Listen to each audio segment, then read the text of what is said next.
ele cresceu muito realmente nos últimos anos. Talvez tenha crescido porque a gente mudou o nome, né? Porque essa questão de agressividade dentro da escola existe há muitos anos, mas estudado e tabulado, isso realmente aumentou muito, tá? Diante do cenário que nós estamos vendo das famílias, de como as famílias lidam com algumas situações, isso tem refletido muito dentro da escola.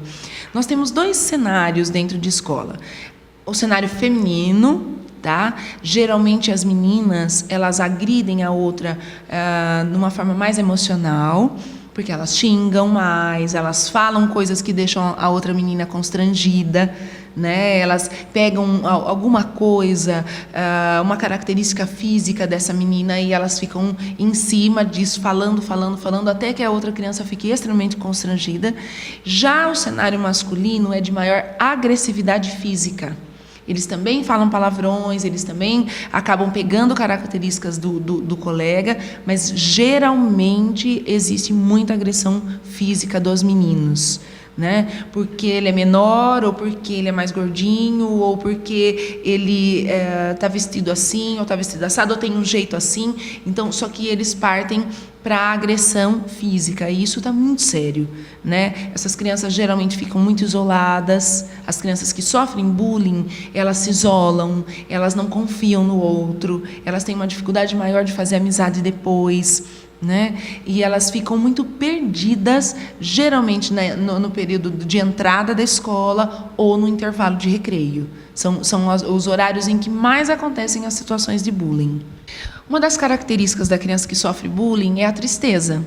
Ela entristece, ela fica extremamente ansiosa. Chega no horário de ir para a escola, por exemplo, ela pode ter ânsia, ela pode ter dor na barriga, dor de cabeça, que são sintomas que ela não tem normalmente, né? Então, essa é uma observação, a mudança de comportamento da criança. Essa criança pode ter sono agitado, porque acaba sonhando com as agressões que ela vive, né? E muitas vezes ela tem medo de falar, porque ela tem medo que a mãe vá à escola, ou o pai vá à escola, e isso fique maior.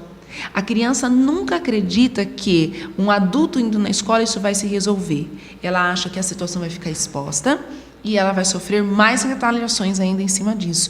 Então os pais precisam, na verdade, observar o comportamento da criança. É a mudança de comportamento que me diz que o meu filho está vivendo alguma situação que não está tão confortável na escola. Muita mudança de comportamento. Essa é a grande observação que os pais precisam fazer. A escola precisa reunir esses pais, né? Porque é uma conversa de adulto. A gente precisa chamar a criança, o agressor, né? Responsabilizá-lo daquilo que ele está fazendo e chamar a família da criança agredida, né? Para confortá-los, para acalmá-los, né? E assegurá-los de que a gente vai cuidar. Existem algumas medidas como separar essa criança da sala, então colocá-la numa sala onde esses colegas não vão estar, né? Vigiar, monitorar o recreio, assim, numa maior intensidade até que isso vá se dissolvendo. Muitas vezes essas crianças precisam de acompanhamento psicológico, tanto o agressor quanto o agredido, porque a criança que agride, ela também vive algumas coisas. Ninguém faz bullying de graça, tá? Muitas vezes faz porque ele acha que aquele é mais inteligente, ou porque dentro de sala de aula ele acaba se destacando, né?